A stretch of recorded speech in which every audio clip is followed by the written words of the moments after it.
Hey guys, welcome back to yet another episode. This one is perfect timing for this part of the year, and quite a few people have asked me to actually do this, and I'm sorry for those of you who have asked me a long time ago and have been waiting.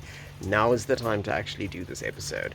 So what I wanted to do is talk about Platyceriums, so the Staghorn Fern, and show you how to mount a Staghorn Fern onto a living tree.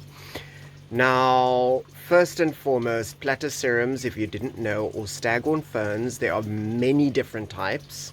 They are native to Australia and the tropics in Southeast Asia, and pretty much they've moved all the way around the world now. We also find them in Africa, and even here. They don't grow as easily from spore here because it's not super tropical, but they do grow from spore here.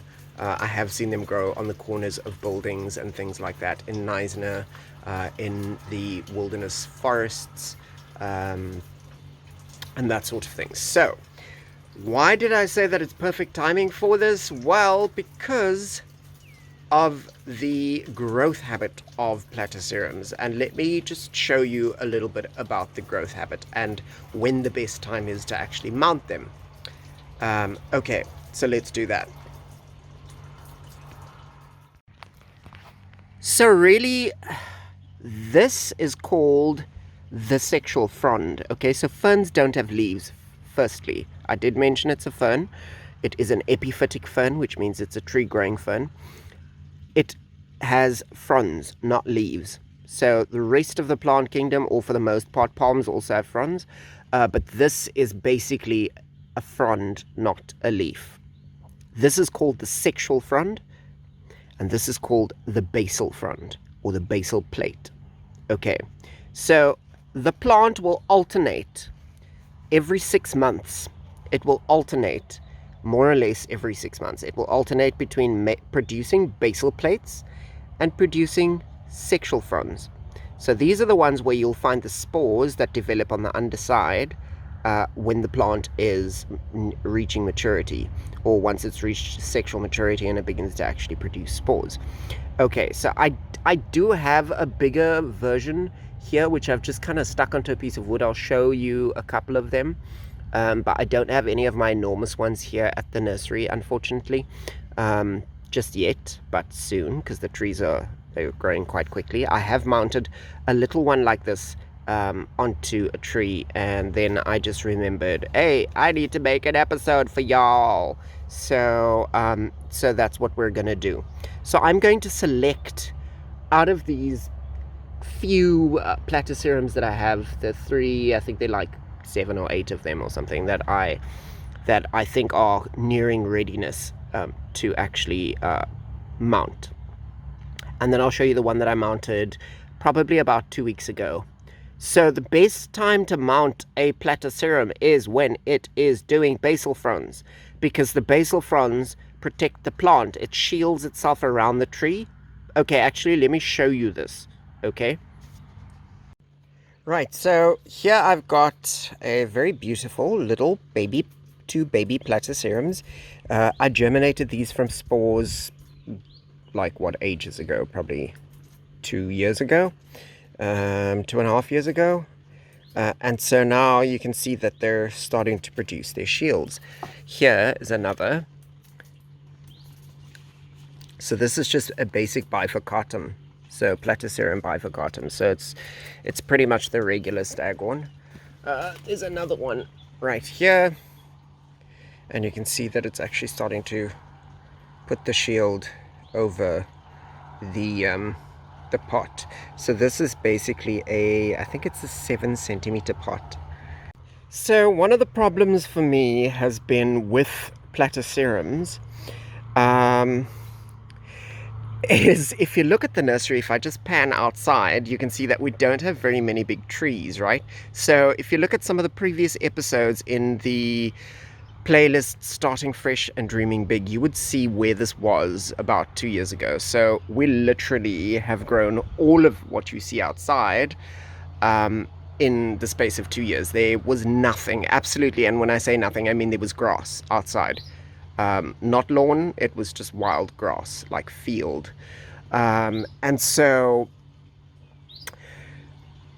at my old house, when we moved, I had so many huge platyceriums. I'm talking like some of them nearly as big as my body, right?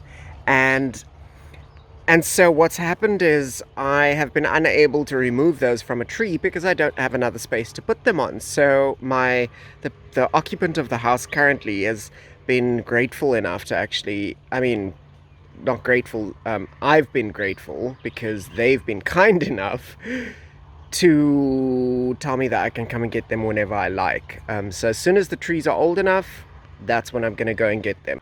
Okay, so this is a bifurcatum that is looking really crap right now because obviously I haven't been watering it as often as I should, but you can see that it is also now currently producing basal plates.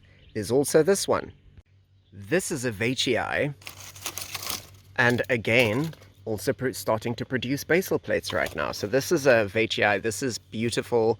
It's extremely furry. And as you can see there, it's got this beautiful, like almost felt-like appearance and feel to the fronds. And here you can see the difference in that the fronds are actually pointing upright as opposed to down, drooping like the others. So this is a sun-loving desert variety of Platycerium, and so naturally this one I can put into a lot more sunlight because you can see the bromeliads. That's the pump running in the background. The bromeliads are actually taking quite a bit of a beating here because it hasn't rained for a while, but that's okay. We've got rain coming, and they'll just pop right back. But anyways, subject Platycerium. Let me show you another one. This is a P.grande, so you can see this one is actually very big. And it's also not like in the best condition, but it's doing okay. The only thing is that the forested environment that we need for it is not completely there yet. So that's okay. I do water them, and I'm not concerned that they're gonna die. So by the pond, there's also one on a railway sleeper. And this one is also not in the best conditions, but there you can see the fronds, spores on the underside. So there's the sexual frond, and those are the spores. So if I rub that, you can see dust, right? So each of those little dust particles on my finger basically represents the potential of one plant. Okay, so now let's get down to the mounting. Right. Okay. So here we are. I'm standing in under the eaves of one of the broom cluster figs, which is an indigenous tree species in South Africa, or in Africa really. It's quite a big tree loved by bats, especially for the huge amounts of fruit. This tree is still quite young, so it hasn't flowered yet. But behind me, over there, you can see there's a little Platycerium that I've attached to the branch, to one of the main trunks of the tree. So that said, what I have got in hand is I've got like a mixture of, I've got some string, I've got some live sphagnum, you can see the green in there, and then I've got some dried long fiber sphagnum, right? And I've got some princess's hair, or what they call old man's beard as well. And then I've got the plant, which is sitting on the ground. So basically, I'm going to show you how to take it out of the pot and find a place to put it on and attach it to the tree. So what you need to keep in mind is the following. Number one, the Platycerium needs to be, or is better if it is, currently doing basal plates. If it's not doing basal plates, you can still attach it, but the better option is to do it when the plant is producing basal plates, or when it's just started. So watch your Platycerium and see when it switches over. When the first basal plate starts to arrive, then you would want to actually attach a Platycerium to a tree. Now, the second thing is choosing your tree. Now, this is a deciduous species, or it's semi-deciduous. So depending on how much water the tree actually gets at any given point, it will have those, well, crown coverage. So it will have lots of leaves or very little leaves. For the most part, it is semi-deciduous, and it does manage to hold onto its leaves for pretty much most of the year.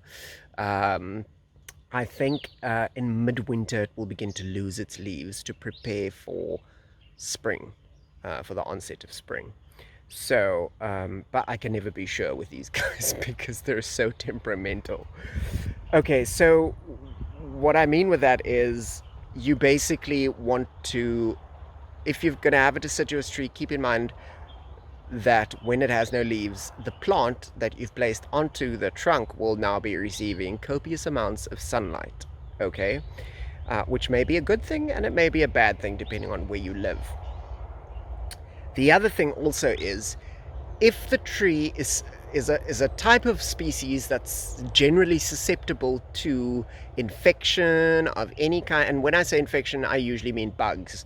So like scale insects, mildew, parasitic wasps, all those kinds of creatures that would actually have their life cycle or have the tree or plant form a part of its life cycle. So you need to keep that in mind, because the plant, the Platycerium, may actually be infected as a result of what the tree is going through. Another thing also is the type of fruiting. This tree produces fruit on its trunk, so it produces huge droops of figs coming straight off the trunk. It doesn't come off the meristematic regions, sort of like the growth points of the tree, like a normal tree does, but it does produce fruit off the trunk, so that could be a bad thing. However, I've got some other trees and they will be old enough soon, but for now, for the purposes of this video and showing you this, because the plant is ready to be mounted, I can very easily dismount it and put it onto a tree when one of the other trees comes of age to harbor or to host a Platycerium. Okay, so that's pretty much it. Okay, also put it on the rainy side. Okay, so I'll do a recap at the end. Okay, so let's take it out of the pot and find a place. Okay, so with this tree here, you can actually see that there are quite a few branches, and they are quite thick. This tree is probably about 3 years old or so now, so it is quite thick at the base. Now obviously a Platycerium, you'd want to put it nice and high because they get quite big, but this one here, I just want to get everything going. So, oh look, you can see it's actually caught a little green leaf. I swear I didn't put that in there. And you can see that it is now, it knows it's on the tree, so it's actually beginning to produce the basal plates, and the basal plate will actually wrap itself around the trunk of the tree, and you can see the swiveled edge at the top. So that's obviously the top end, and then the smooth end, let's just see if I can show you that. That's the smooth end right there. So the closed end at the bottom, it will pinch the bottom to the trunk, so that when it rains, the water will come in from the top, and debris and everything will come in from the top, but it will not easily let the water out the bottom. So that's essentially how this plant does what it does. And then the sexual fronds are obviously coming off, and everything is photosynthetic, so it sort of gets food, it produces food from all of its fronds. Okay, so let's do the little plant in the pot. So here I've just taken the plant out of its pot, okay, and you can see the growing medium. It's used up pretty much all of the growing medium. It's just about reaching the bottom now. So I'm going to basically find the top end of the plant. So that's the top.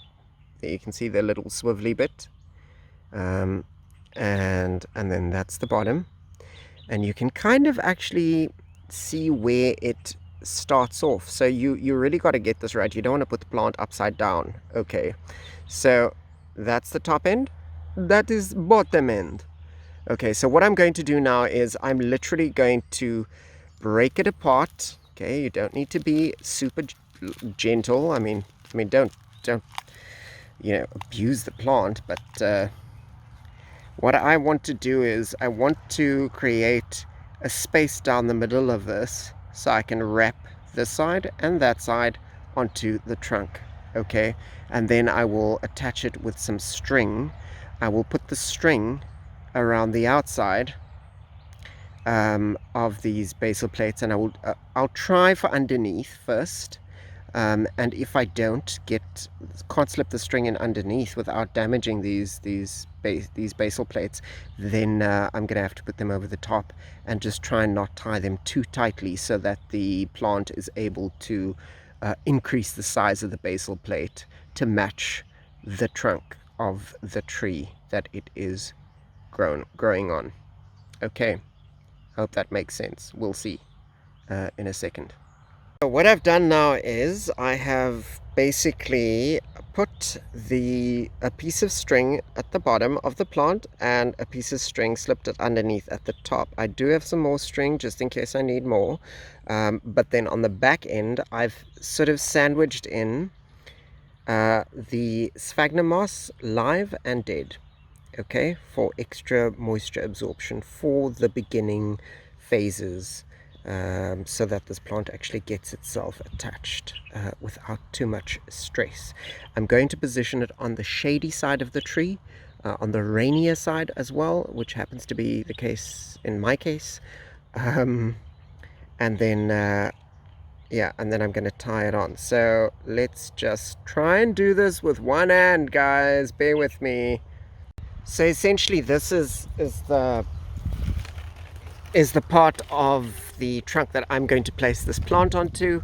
It may be a little bit thin, but that's okay. The plant will still attach itself and it will still grow very happily. If you've got a much bigger tree or bigger plant, bigger tree to actually attach it to, then that's perfect. I don't have that right now, so count yourself lucky if you do have really big trees. So that's essentially, you can see the sun's behind this shot, and so this is actually sitting in the shadier side of the tree. The plant will migrate as it ages and is able to deal with brighter light. It will migrate around the trunk to where it feels most comfortable and, that sort of thing. But this is the rainier side as well. So when it rains, this is where it's going to get most of its moisture from. Sorry, there we go. Okay, so I'm going to tie this off camera because I've only got 2 hands, unfortunately. Okay, I'll catch you in 1 second.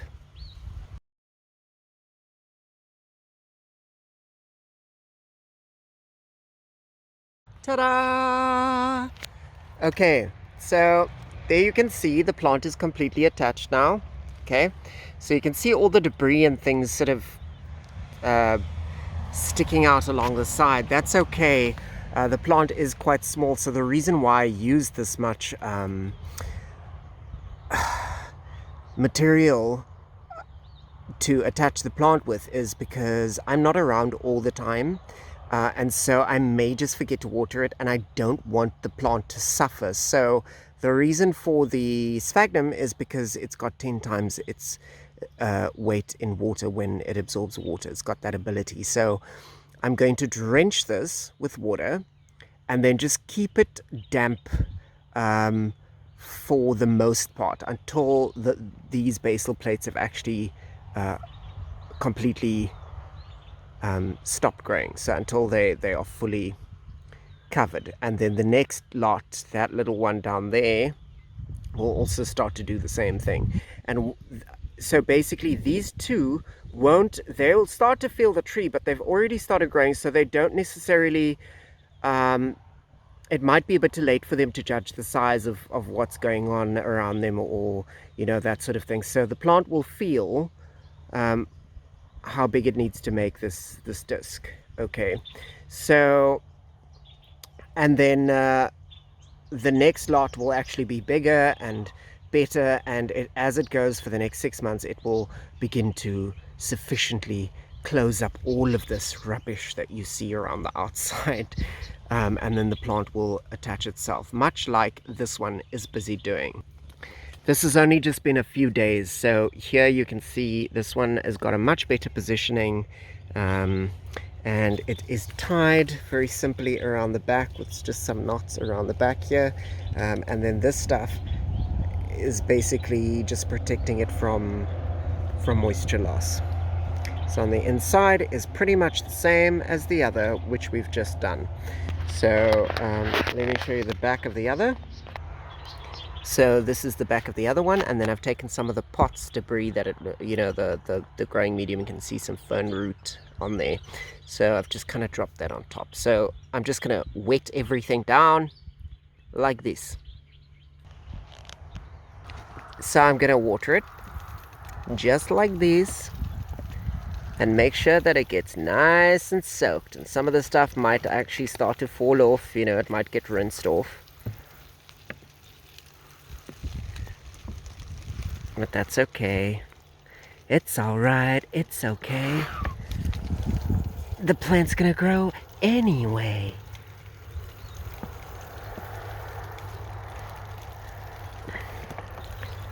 Okay, I'll try from the other side.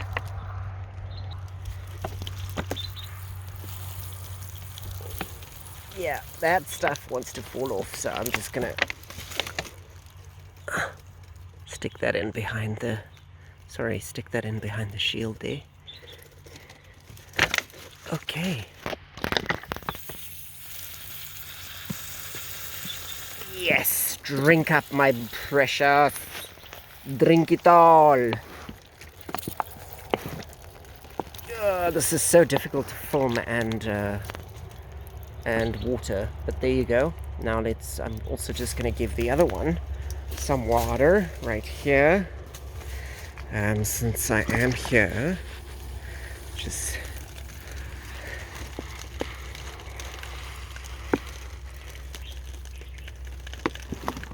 remember, this plant also needs to be placed vertically, right? You can't place it horizontally, or even upside down. I have seen them grow upside down, but it's not the best. Ooh, look, there's a sac spider. That is a very dangerous spider, everybody. So I hope I don't get bitten by a sac spider, because that would really suck. I'm so full of funnies today.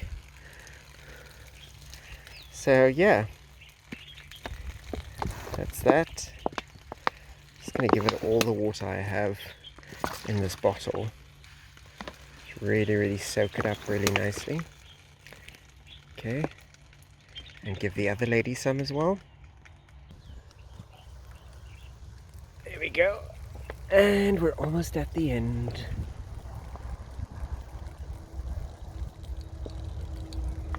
So this is just really absolutely soaking this plant. And that's it. So there you go. Platycerium heaven is in progress.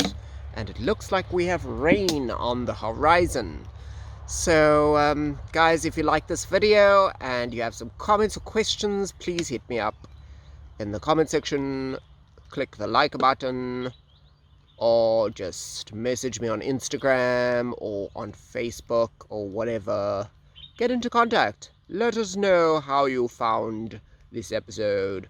Alright, I will talk to you later, and have a good day, guys. Stay safe out there. Okay, bye for now.